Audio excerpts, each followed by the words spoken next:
Susan. I'm the community outreach specialist here at Wendell Foster. Been here about nine months, so I'm still getting to know everyone. But I just have a couple announcements. First, the Color Blast that's coming up on March 17th at 8 o'clock in the morning. You can register for this event at colorblast5k.org. There's a link there, and there's you just click on that, and you'll need to select Wendell Foster as the team. We're trying to have the biggest team this year. In 2014 and 15, we had the largest team, but in 2016 and 2017, we weren't even close. So we're trying to get that going again. Early bird price is $25, and that's until February 22nd. So be sure to go ahead and sign up for that. After February 22nd, the price is expected to rise to $35. So be sure to take advantage. The Color Blast, it helps several nonprofits in the community, including some of the proceeds will go back to Wendell Foster.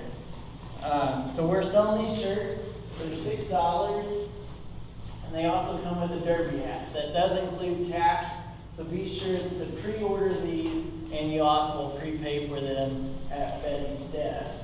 And we're not going to order any more after this, so be sure to get your name on the list. And we are doing pre-orders until February 14th. And here's just some more information. Again, it's on Saturday, March 17th at 8 o'clock. It's a fun event. You walk or run a 5K, and you just throw color on each other and just have a good time. Another announcement is on April 21st, we will be smoking some Boston Butts for autism. So please add that to your calendars as well. And we'll have more information to come on that. And that's all I have. So thank you. Oh, and here's the hat. Thank you, John. We have made some changes in human resources, so at this time, please welcome Jason Douglas, new VP of HR. Good afternoon.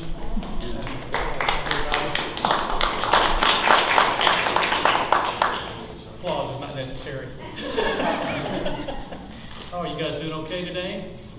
Good. Well, I think we just wanted to take this time to come in and introduce myself again. As Wes indicated, my name is David Douglas, and I'm the new VP of Human Resources. I've been here, I think this is my third week with the organization, and I'm just thrilled to be here. Can't say enough about the welcome that I've received since I started. You guys are wonderful. You do wonderful work. Just a little about me. I'm from Owensboro. I've lived here most of my life. Davis County High School. Been in HR for, I don't know, something around, number seems huge, but 25 years, I think, with various organizations, most recently with CRS OneSource. If you're involved in the food service, they're the company that provides the majority, if not all, of the food service products that Wendell Foster uses. It's just, again, a pleasure to be here. My goal, over the next few months, may take longer than a few months, but I would certainly like to meet everybody individually and start being able to put a name with a face. So be patient with me, but I'm going to do everything I can to get around and try to meet people in your all's work environments. I know you work hard every day and night. The challenge is, it's a 24-hour this place never closes, never shuts down. So it's going to be a situation where I'm going to need to probably come in the evening to meet some folks. Are you all going on your shift, coming off? Going on, some of you. So kind of a mix. I guess my approach to human resources, my goal is to be a resource for employees to help you guys develop your skills and maximize your potential within the organization. But if there's anything I can do to help you, I try to always be available. I'm just, right across the courtyard there. So, if you have any issues, my door is always open. I think the same holds true for everybody in that department. I know your supervisors, they have the same philosophy. But anyway, I'm just thrilled to be here. This is a different organization than I've been used to working for, with such a critical mission.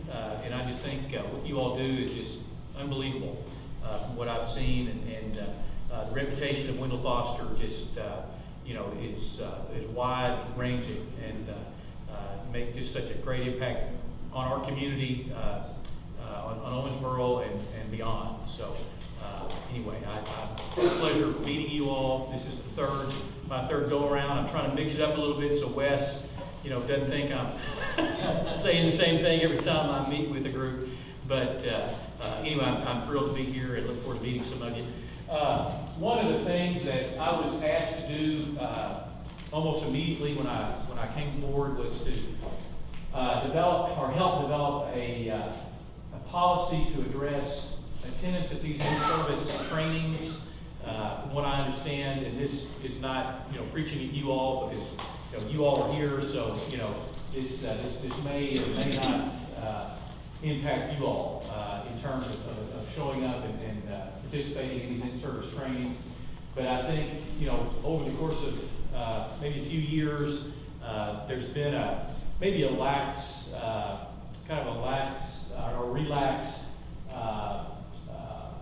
opinion about needing to attend these things in person, and we want to try to put a policy in place to reemphasize the importance of coming to these trainings. One of the primary objectives is to not only do the refresher training, but most of this training is mandated by the state of Kentucky, or in some cases maybe the federal government, to provide you with this training in order to be in compliance as a facility. And it's very important, a lot like a TB skin test. You have to have a TB skin test to work here, so we're trying to approach the training kind of in the same light, that you need to be here for this training in order to be an effective employee at Wendell Foster. So we have put this into place. I'm just going to kind of go through this with you. We're going to start this in the month of March, a couple of months. We want to go ahead and roll this out so everybody kind of understands where we're coming from. But I'll just kind of read through this. Starting in March, with the exception of unavoidable work scheduling conflicts or other extenuating circumstances, employees are required to personally attend all mandatory in-service training sessions.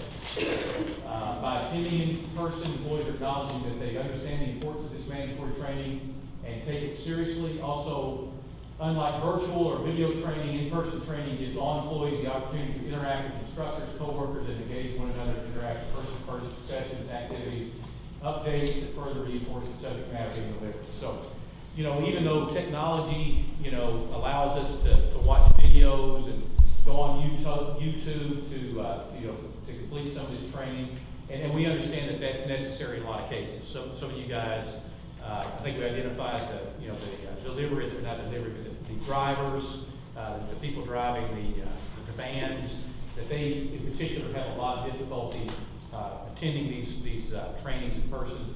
But for the most part, most people, I think they make an effort, can be here in person.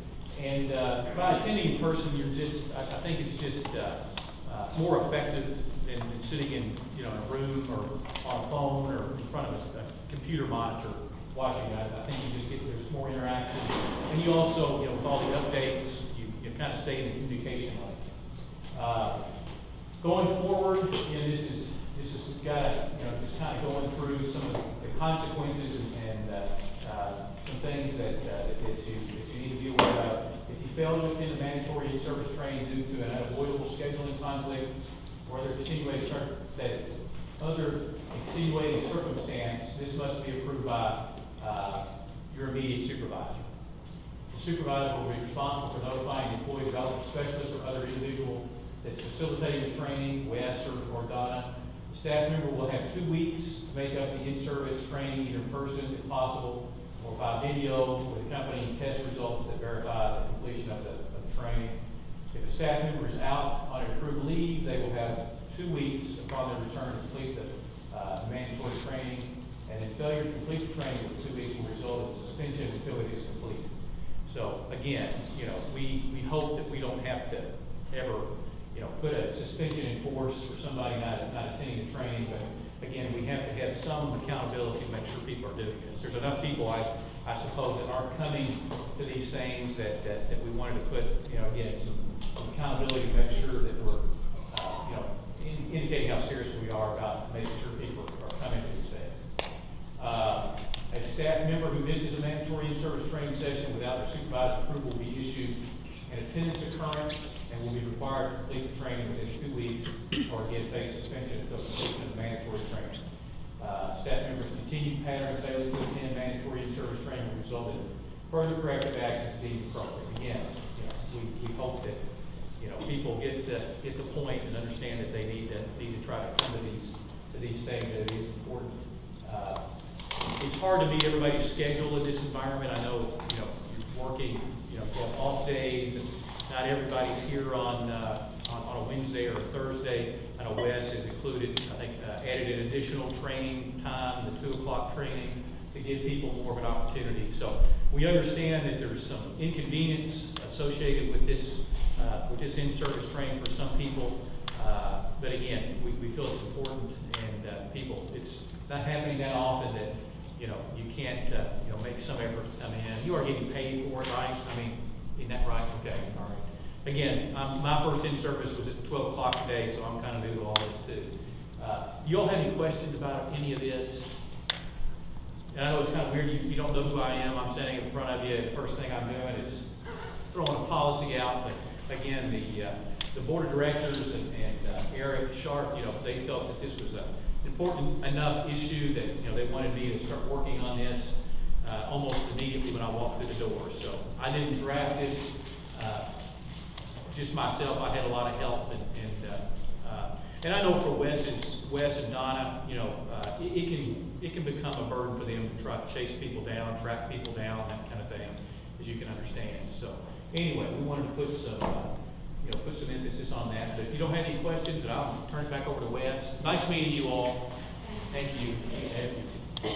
One thing to keep in mind with that policy, this will be starting in March. We'll have all the information available. But if you miss an in-service and you know in advance, there'll be a form for you to fill out, give it to your supervisor, they'll take care of it. And if you call in that day, the same thing, they'll take care of it for you. But there will be a form for you to fill out if you miss an in-service. So, that being said, now we're going to move on to emergency preparedness.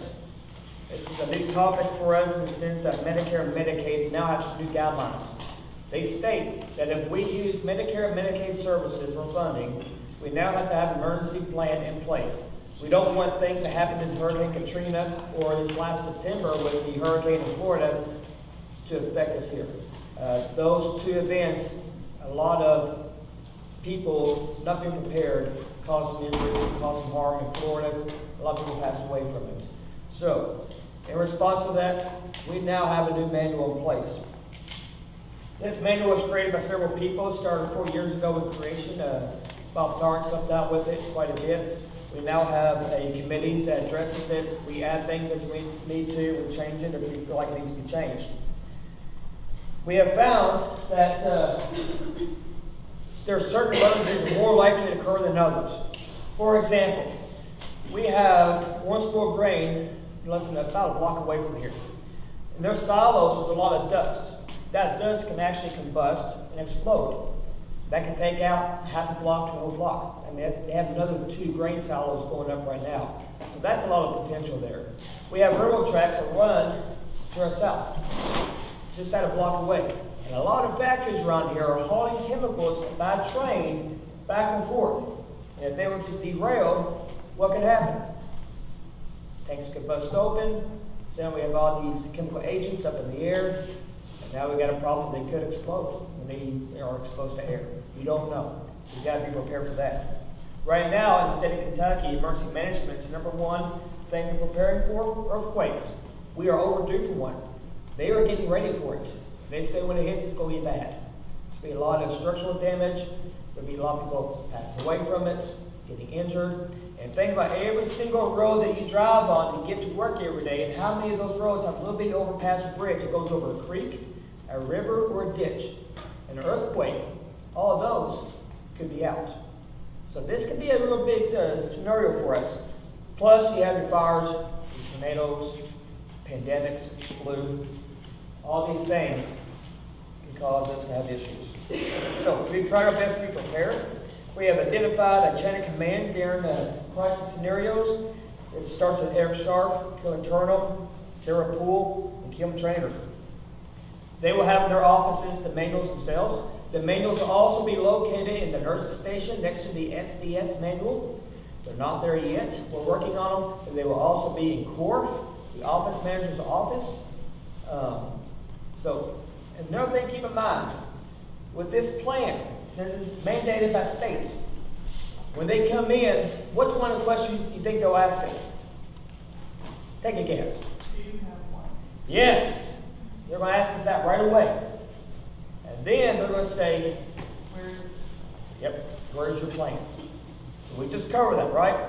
So when they come and ask you the question, don't say, I don't know. Say, let me find out. Or, yes, I've been trained on this. Yes, I know where the plan is. Another thing to remember with this chain of command, the burden of responsibility is on these people to make decisions in emergencies. It's their decision, their burden to say, should we stay, should we evacuate? Should we work with emergency management, or are we okay here? That burden is not on you. They will make those decisions. That's one great thing about this plan itself. The chain of command is clear. Even in off hours, if they're contacted, they can be here and make these decisions. We've also, with this plan, identified several key factors that we have taken care of. One is we have non-perishable supplies here for eating and for personal hygiene, to take care of the people living.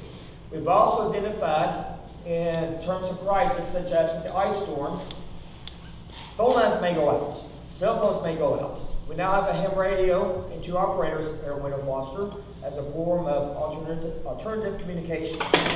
We've also partnership with local agencies, and they will help us to do tabletop exercises, to work with each other to find out, does this work or does this not work, and if emergency was to happen, how we can do that transition from us providing our own care to somebody else helping us. So we've worked hard on providing that partnership. We also have we have facilities that we can go to if we need to evacuate, as we're about to cover here in a few minutes. Now, I'm trying to keep this light and entertaining as much as I can, but it's not much entertaining-wise with a co-pilot. So, it's kind of a serious one, especially today's day and age. Who knows? Well, let's see right here. Co-pilot, active shooter situation, right? You're going to run, hide, and fight. Before you even engage the scenario, you have to start looking around as you work every single day and think about places you can hide. You have the resident bathrooms, you have the closets here, the bathrooms over here. The places we go there in Code Yellow is a good place to go, but there are other places. There's always a hiding spot, right? And even in the closets back here where we keep the tables and chairs, you can get behind those. If somebody was going to be an active shooter here at Window Foster, and we're going to run and hide, we need to know where to go first. Now, if you're working in the cottages, who are you here to protect? Take care of. That's right. You have a duty and responsibility to help them. Help them run and hide. If somebody is shooting people here at Window Foster, and you have wounded people on the ground, you're not going to stop to help them. You want to help people run and hide first. Because if you stop to help them, what can happen to the other people who are okay? That's right, they get hurt. So what we need to do is take care of the people we can get to safety first, run and hide. You're going to need to leave your belongings where they are. Don't worry about your purse, don't worry about your billfold, don't worry about your keys. Just get out there to safety. Help people escape. Don't attempt to move the wounded. Now, code black, when it occurs, a person could be walking around randomly at Window Foster, from one place to another. Police are going to know where that place is. So call 911. Leave your phone on, leave the speaker on. You may not be able to talk. You leave your phone on, and they can track your location. They can also hear in the background what's going on around you, and possibly know where you're at. That's good information for them to know. The other thing you need to do is you need to make sure people over at SCL, at the front desk, and at CAP know where you are. Know there's an active shooter going on. You may be in a situation where you can't make these phone calls, but at least call 200, get to the front desk, and say, code black. Code black cottages, code black core, so make sure they know they can call people for you.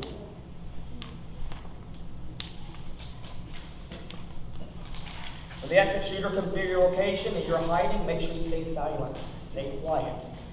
If it comes to the point to where they find you, now we got to choose whether we're going to fight or not. You have every right to fight. Make a weapon out of whatever you can. You can barricade a door all you want, but if they get through it, it's your decision to decide if you're going to fight or not. Use scissors, ink pens, broom handles, whatever it may be. But please know that window foster is not saying that's your job duty or description to fight somebody in that situation. But that they understand that you may have to fight. And if that's the case, do whatever it takes. Throw something at them and run. Try to escape and get out of there.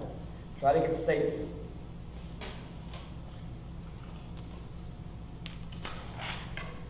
When the police arrive in an active shooter situation, it's going to be hectic and chaotic.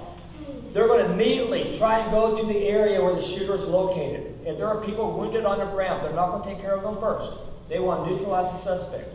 Well, as soon as they get in there, they're going to be yelling commands. They're going to right to the last known location.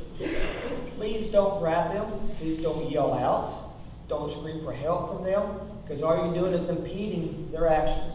We want them to take care of the threat as soon as possible. They're going to yell out commands and orders. It's going to be very stressful. So whatever's in your hands, please drop them. We don't want you to get shot. Keep your hands up and visible at all times. If they ask you to get on the ground, do it. If they ask you to walk like a duck and quack like a duck, do it. We'll question it after the fact. You want to do what they say at all times. You want to make sure you stay safe. You don't want them to think you're the shooter at all. So if you do have a weapon in your hand, you put it down. Once that is done, then EMS will arrive and take care of the people who are injured. Any questions about that? I know it's sad we have to talk about, but today's day and age. All right. Code red. Fire. Hope it never happens. We've had some incidents with the dishwashers before and all of that, but we do have to address this. One thing I want everybody to keep in mind is when we're doing a fire drill, please don't pull the handle on the fire alarm itself, because there's a little rod in there that breaks when it's activated, and it's expensive and hard to put back together. Instead, take your key, unlock the panel as it lowers down. Wait about 2 or 3 seconds. It'll surprise you. You'll jump, and then the alarm goes off. And then put it back up, close the key. Am I right, John? It'll make you jump a little bit every time. All right. Every cottage, every location, such as core, Elmer building, on the wall will have a layout of whatever that building looks like. It'll have the escape routes marked. Make sure you look at those, be familiar with them, always know where your exits are. We also have a system here that monitors our fire alarms. We have panels located where? Where's the annunciator panels? Who knows? Nursing station, and where? B and D, right? Where's the one in here? You may know? Right inside the door. That's right. Right inside this door here, there's one. We have the core. Elmore building has one right across from the front desk. Here's the thing about them though. If the fire is in the building of A and B, their alarm will sound, but our panels everywhere else will just kind of chirp, kind of beep. That's what I'm supposed to do. That means you can look at it and see where the fire is and respond accordingly. But the ones in the actual building, the alarms will sound, lights flashing, all that kind of stuff. Make sure you know how to work the annunciator panel. So during fire drills, it's always good to have a new person try that, get them familiar with it. And the great thing about it is there are instructions posted right above it. Just follow it each step at a time. The biggest tip I can give you is make sure the key is turned to the right position. If not, no matter what you do, it won't silence. The key stays in that actual lock itself at all times. When you're resetting the alarm before you page, it takes about a minute for it to actually stop the lights and the noise itself. Just be patient and we'll do it. Now, if there is a fire that is happening over in cottage A and B, C and D step, where do you go? Right in here, right? And what do you do? Who knows? John, you have all the answers, I know. When you come in here, your job is to stay in here. You're going to receive people as they're coming from the cottages. And you're going to help them as far back as you can, keep them away from the entrances, keep them cool, calm, and collected and safe. Now, if you're in A and B and there's a fire over there and you need extra help, where are you going to go to get that help? That's right. if you're over here, don't go until they tell you to come. And they will point and say, you, come with me, I need help. Because if everybody leaves, who's going to take care of the people that live here, or in this building? Also, we have 2 areas that are bottlenecks. People will try to come in and come out at the same time with these doors. Make sure we do go in, go out accordingly. When we're paging for a program, what numbers do you hit the page? Who knows how to page? Oh, come on, people. Y'all been here for a long time. How do you page? Pound 96, pound 10. Right. Thank you. Now, we have fire extinguishers everywhere. When we're putting out a fire, make sure the fire's not any bigger than a trash can. If it is, we have to call the fire department. When you are using a fire extinguisher, make sure you pull the pin, squeeze the handle, aim it at the base of the fire, not the flames, the actual base itself, and you're going to sweep back and forth with it. If you're just shooting up to the flames where it's coming up, you're not doing any good. The fire is actually at the base itself. Did you ever see this on Facebook? This guy going to shark with a tornado behind him? I love it. And it came out, the guy said, I had my eyeball on it the whole time. And it reminds me of me, because anytime we've had tornado warnings here, I'm the idiot that goes outside, I want to see it. Y'all seen people do that, right? I got to see it. I got to get it on Facebook, take a video of it. Please don't be like me. That's really, the people that live here, they need you. They don't need you being like Dorothy and flying off in a tornado. So we need you to stay safe with everybody else that live here. Now, there's a difference between a tornado watch and a tornado warning. A watch means it's favorable conditions for tornado. A warning means it's imminent. It's in the area. It means seek shelter. I've seen people get confused with these before. With a watch, all you need to do is prepare your evacuation area, your shelter areas. Make sure you get your weather radio out. Make sure you have your emergency medical kit. Make sure you have your flashlights. Now, for those of you in the cottages, where do you evacuate to during a tornado? That's right. Now, how many people will fit in there? Do you know? 4. Same amount of people that live in those 2 rooms. Make sure you stay behind that half wall we have there, because it will shield you from the outside wall. So, core, where do you evacuate to? Bathrooms. Bathrooms, good. Elmer building, where do you evacuate to? That's right, the basement. Cool. So, when conditions are favorable and you hear it announced on the radio, tornado is coming, you may or may not hear that siren outside sounding. Don't rely on the siren. That is for people who work outside, farmers, people that need to know to seek shelter. A lot of times you won't be able to hear it in buildings, and a lot of times they don't work appropriately. I've had tornado warnings happen around here and the sirens don't go off. Either damaged by the previous storm or it's just not working. So don't rely on sirens. Instead, rely on your weather radio. As soon as it tells you to seek shelter, seek shelter. Now, who knows when to page all clear? When the weather radio, person on the regular radio or TV tells you it's all clear. Don't wait for the sirens to stop. They'll stop sometimes before the warning is over. It may be because it's been going off for an hour straight. That's happened before here. And they just have to shut it off right now. It could be that it's broken again. So don't rely on the sirens. Wait till it's paged all clear. And the people who are going to page it will get their information from weather radio, regular radio, or TV. And this will probably be your nursing staff or your supervisors. They will be the ones that take care of that.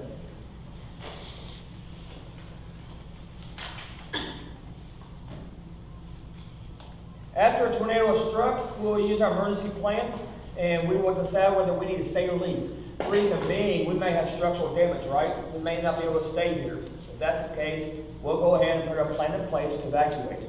Or we may stay here and set up a command center. We may have to work with the local authorities.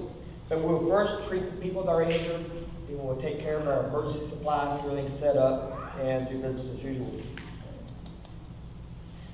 Please remember those who are visitors to Wendell Foster, we should always take care of them during emergencies. Make sure we keep account of who is where. We do that with the people that live here and with our staff, but a lot of times we forget our guests. So make sure we know who they are and where they're located. I love this video.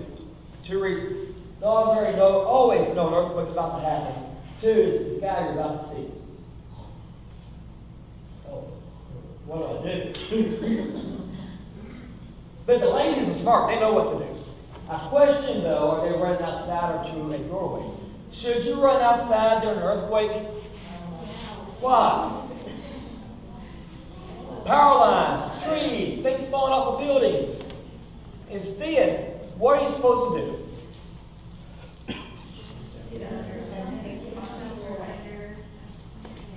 Yes. Something sturdy, yeah. Or doorways, door frames. That's a solid point in the house. So make sure you seek shelter. It's always good practice when preparing for earthquakes to make sure certain things are not going to tip over. Your water heaters, your furniture, big screen televisions. That's why here at Wendell Foster we make sure our TVs are actually bolted down. It's one of the best reasons so they don't fall on somebody. That's another thing to take care of when you're at home. After an earthquake, please don't light up a cigarette right away. You may know why. Yes, you might lose your eyebrows. You may kill all of us. Let's not do that. You can smoke 2 or 3 cigarettes later on. But usually with earthquakes, there's a potential of gas lines rupturing. You may smell, who knows what the smell is of natural gas? Sulfur, rotten eggs, right? If you smell that, don't turn on any lights, don't use anything with electricity, don't smoke, don't light a match. Instead, turn off the gas, and that's exactly the way it gets more safe. After an earthquake, if you see that there is electrical problems, it could be a small electrical fire. You could smell just that burnt electrical equipment smell. We need to go ahead and shut off the breakers. If you go into panels, don't flip off every little single small breaker. Flip off the big one. Turn it off. Just to keep everybody safe. If there is any kind of live wire on the ground that's sparking, we all know this. Don't touch it. Stay away from it. And as always, call 911 as needed and call the people here who can set up our emergency plan.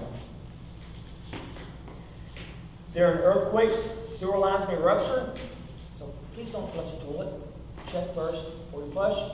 Same thing with water. Water lines can burst. Please don't drink the water, use the water if you suspect it has ruptured, because it could be contaminated.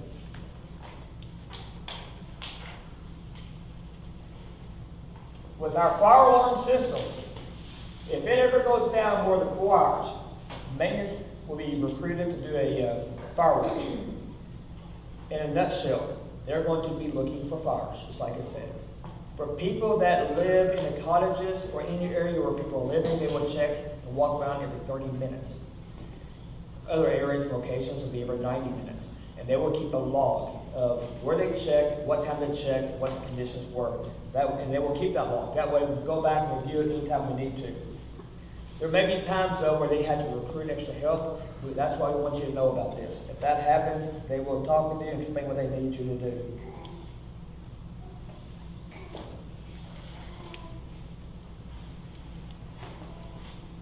Evacuations. Should we stay or should we go? That decision will be made by our chain of command. We have a working agreement with Buck Creek Baptist Church, Davis County Public Schools, and Life Community Church. It's an ongoing agreement that will renew itself automatically every year. That if there is an issue and we have to leave and seek shelter anywhere else, these are places we can go. All we have to do is call them. They will provide our food, they will provide our supplies, we'll provide our own. We have all this stuff ready, we have the transportation means lined up. All we have to do is get in the vehicles, do what we need to do, and go and get there.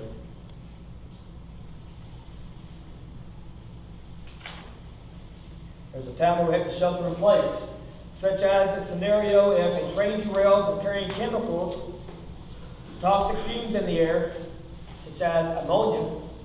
We may have, or chlorine even, we may have to leave. We may have to stay in place. If that happens, we have a plan for that. But you have to act quickly. You have to seal off your doors and your windows. Any kind of outside air coming in, we have to block it. We'll do that with plastic. We have rows of sheet plastic that are 3 mil thick. We'll cut it out bigger than the opening. We'll duct tape it in place, and we'll seal it off. All the outside air, we'll keep it sealed off as best as we can. And with that in mind, we'll also go to an interior room and seal that off too as a double protection. We'll also fill up every container with water out of taps. That is bathtubs, that's pitchers, anything we come up with. This water is for drinking only. It's not for sanitation. We have supplies for that. This is drinking water. We'll keep on hand if people need it.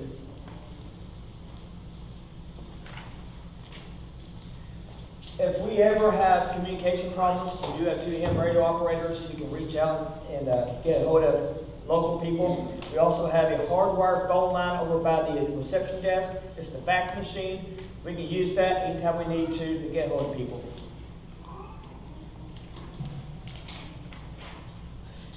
Our dad, Terry, has a meal service plan for emergencies. This includes food that is already at different consistencies, that's pre-packaged, it's non-perishable. We can use that as we need to. We have a good supply of water on hand and a contract with our local provider that can deliver water right away if we need it. We also have ways to filter water here, and we have bleach here. We can put 6 drops of bleach in a gallon of water to purify it. It may taste a little bit like chlorine, but not much, and it's safe to drink at that time, even if it has any solubles in it.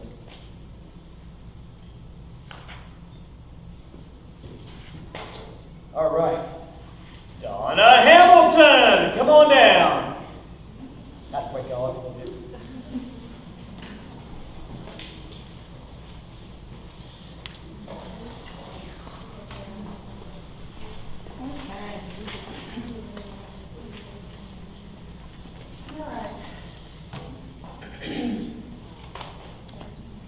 So, as far as hazard communication, everybody is to be in compliance at all times.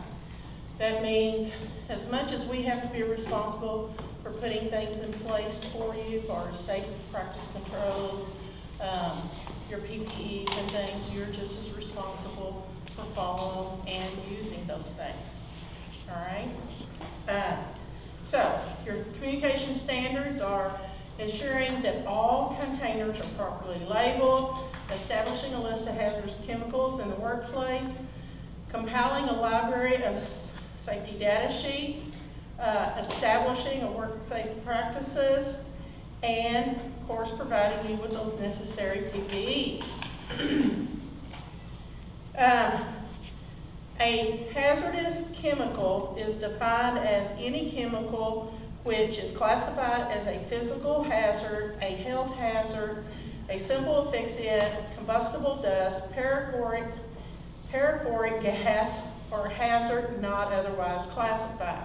So these can be in any form. They can be liquids, solids, gases, aerosols, vapors, dust, fumes, mist. So it can come in many ways. Also, when it comes to chemical labels, everything has to be clearly labeled. Now, excuse me, it doesn't matter if it's in the original container it came in or if it's in another container that we are putting it in. It's got to have the product identifier, the supplier's information, the hazard statement, the signal word, and the pictogram on it. So if there's nothing on a container you're picking up, pull it, give it to your supervisor, let them know, let me know, let Marcina know, so we can get this corrected, all right? As far as your least severe hazard use as far as a signal word, you've got danger for the least severe, and your most dangerous would be your warning. On your test, you can put down both warning and danger. Then it says there's one when there's actually 2 different ones. So, okay, when it comes to the safety data sheet, those are there to let you know about the chemicals, okay? It's going to give you specific information. Again, the product identifier. It's going to have the composition of the chemical. It's going to tell you about health hazards with the chemical. It's gonna have the pictograms on it. It's gonna have the hazard levels on it. And it's gonna have those signal words, so you'll know if it's something that's least severe or if it's something that is more severe. We put these out no less than 10 working days prior to putting the chemical out for use. Now, you'll have the safety data sheet with what looks something like a sign-in sheet saying where the chemical is, where it's going, what it's to be used for, and then the signing data below that you're aware of it. Now, we generally leave those out for about a month because with PRN staff, we like to make sure we try to catch everybody. So, if there's one in your area, you're going to look it over, read it, sign and date it. If you go into another area and it has the same one there, you don't have to do that. But if you go into another area and it's a different one, then yes, you need to do that as well because you're entering that area. Okay? If you ever notice a safety data sheet is missing, please give me a holler, give Marcino a holler, so that we can sit there and make sure we get that corrected. Okay?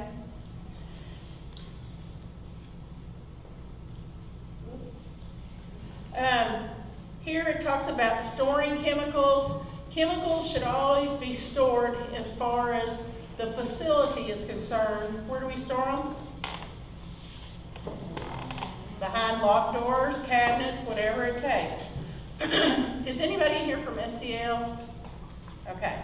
So SCL, you're not putting yours behind locked doors or cabinets, but you're still putting them behind those things, all right? Okay.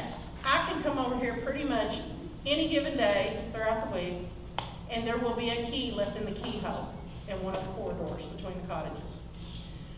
Everybody knows not to leave the keys in the keyholes, okay? These are OSHA regulations. You let state walk in the door, the message gets around, the whole time they're here, you'll never see a key left in a keyhole anywhere. And about a week after they're gone, guess what? They're getting left again. All right, if we can do this while state's here, we can do this the rest of the year. These OSHA regs are not just for when state walks in the door. They're for all year long, okay? I'm talking 24 hours a day, 7 days a week, 365 days a year. So, you know, it doesn't take a second to pull it out of the keyhole and hang it back up whenever you're walking in the door. That way you don't forget, okay? So let's everybody work on that and do a lot better. I will say that whenever I can get over to the cottages and look around and stuff, I'm not finding the housekeeping cards hidden in closets or bedrooms anymore, so that's a big plus, okay? John, who are you laughing at? No. Does that mean John's finding them? Maybe. Just remember, guys, it only takes a few seconds for one of our individuals to grab those chemicals off those cards or stick their hands in that nasty mop water that has chemicals or urine or whatever in it and put their hands in their mouth. You know, we're here to sit there and follow these regulations and protect the people we serve. We're not here to poison them, all right? So keep things up. I know there's things in the bedrooms, you know, like deodorants or peri-wash and things in the bathroom that aren't considered hazardous, but we need to make sure we pick those things up as well as we go. Don't think, oh, I'll come back and get it when I'm done, because you get busy, you get sidetracked, you forget it. Put it up as you go. It only takes a few seconds, and then nobody's getting hurt. You don't have to, oh, did I forget it? So make sure you clean as you go. Ways to lessen prevent exposure to hazardous chemicals: use those PPEs, gloves, masks, goggles. They're there again for your protection. If there's something missing, holler at your supervisor, me, Wes, Marcina, inventory, somebody, and say, hey, I need some more of this stuff. All right? Don't put yourself at risk just because it's not there, and don't report it. All right?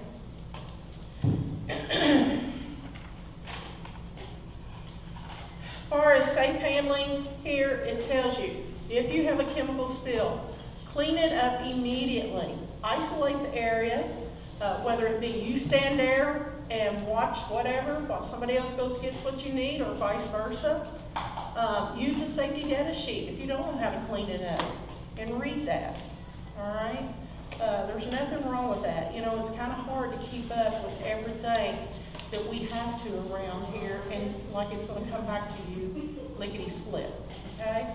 So there's nothing wrong with saying, hey, can you get the safety data sheet, help me out here, all right? And again, I can't stress it enough, use your PPEs.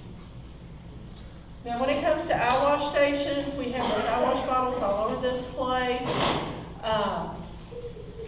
Schaefer, of course, in the SCL houses. You've got the kitchen sink. You can use the hose to the kitchen sink. Over in the Elmer building, the coffee room where the mailboxes are, the faucet, you grab the faucet, it pulls out into a hose, push the button, turns it on. But every place else, we have the bottles. If you use a bottle, you have to use it all. It ain't like we can save it for later. But make sure you let me know, let Marcina know, so that we can sit there and get that replaced, all right?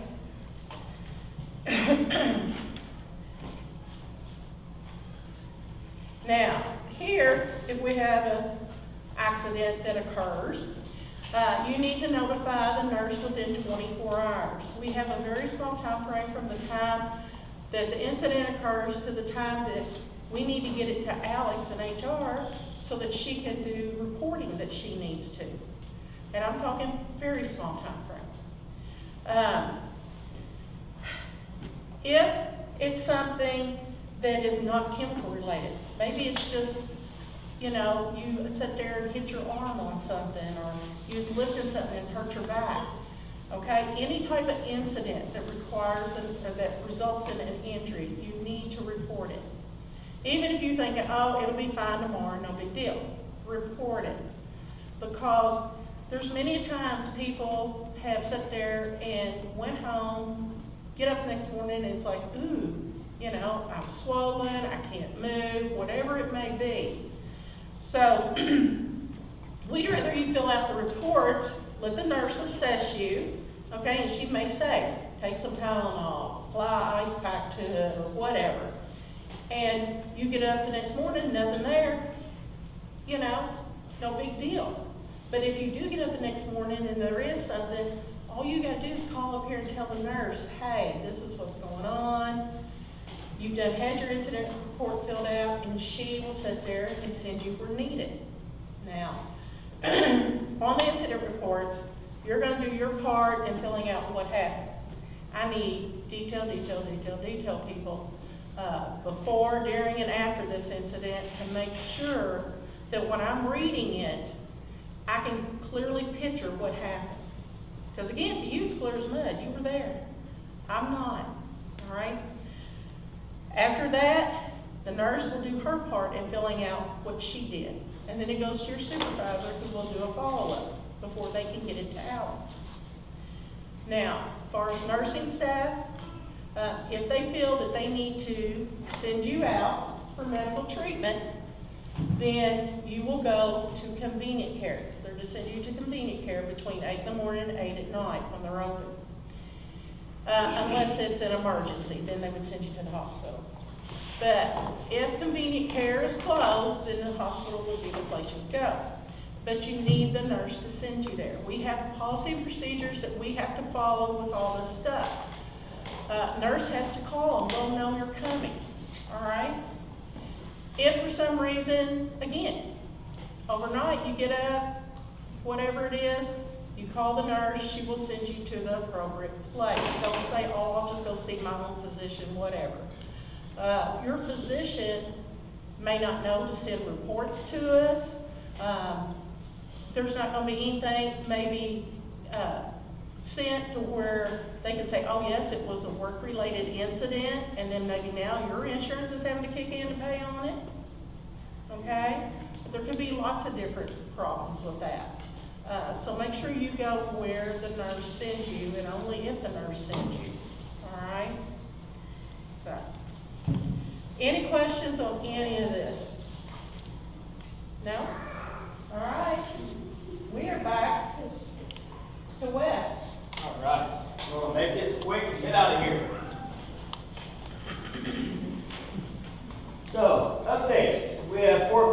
going to be trained as person-centered trainers. This is Rick Searsley, Crystal Thompson, John Millay, and John Gleason. And here in a couple of weeks, they'll go through a training with Bob Sadler of SBA, and once completed, they'll be on our person-centered trainers team. With that in mind, we are now gearing up to host our first person-centered leadership group again. This team has been brought together to address the level 2 issues that are getting in the way of good practices. Now, we have put on this team frontline staff, a lot of frontline staff, who can tell us what's going on and what's wrong unfiltered. We want to hear what is really happening. And then we have some management that can help us break through any problems that may be in our way, policies, procedures, or just common practices. So Rick Searsley, Christian Thompson, Chuck Beeston, Clay Journal, Chelsea Lucier, Davis Case, Michelle Miller, Kristen Coombs, Ronald Abel, Brittany Stanley, Mary Ramsey, Jennifer Finch, Jeff Hagan, Sarah Full, me. I think that's a pretty good mix. We try to get as many frontline staff as possible, and we're also going to have some of our trainers there, new trainers, so they can learn how to lead the group and do level 2 trainings. With that in mind, we're going to start our coaches group here soon. We're still working on it, but it will be there in place to bring other people that want us to make the changes that we envision for Wendell Foster and to spread out the PC thinking ideas. One thing the person-centered leadership group will do is learn more about what's happening elsewhere. Wendell Foster isn't the only place where we try to be person-centered. Places all throughout the United States and the UK. So we're going to find out what's going on, what's working, and see what we can bring to Wendell Foster. This is the new in-service schedule. Sorry I brought this out late for you guys last week. And notice that we did have a time, 2 o'clock. Seems like it's working well for everybody. If there's a time you feel it needs to be changed, let me know, but it seems like this is a good group here for my shift. It's good. All right, February 1st, in the Young Building, there'll be our 10-year dinner. This would be for people who've been here 10 years, 15, 20, 25, 30, and 35 years or longer. If you haven't reached these milestones yet, just be patient. You will. There is a chili cook-off February 3rd, 6 to 8 p.m. at the Connecticut Boys and Girls Club. Tickets can be had at the front desk for $10. Kids, 12 and under, is free. Also, we have our own spring chili and soup cook-off Friday, March 16th, 10 a.m. to 1 p.m. here in the Young Building. It's free. I encourage everybody to participate with this. If only a few people bring this soup, we're not leaving much, are we? Plus, this is a contest. There are bragging rights. If your soup wins, trust me, it's really good bragging rights for this. I think Sarah Cole had a spoon that she handed out last year as a symbol. So, yeah, let the games begin. Let's see who has the best chili and soup. Also, you'll notice on your paychecks that your wellness benefit discounts is reflected on there. They do it for the month, split up into 2 checks. So on your checks, each one, you'll see the amount on there that has been discounted for your insurance. If you have any trouble or issues with that, please get with Alex Hamilton.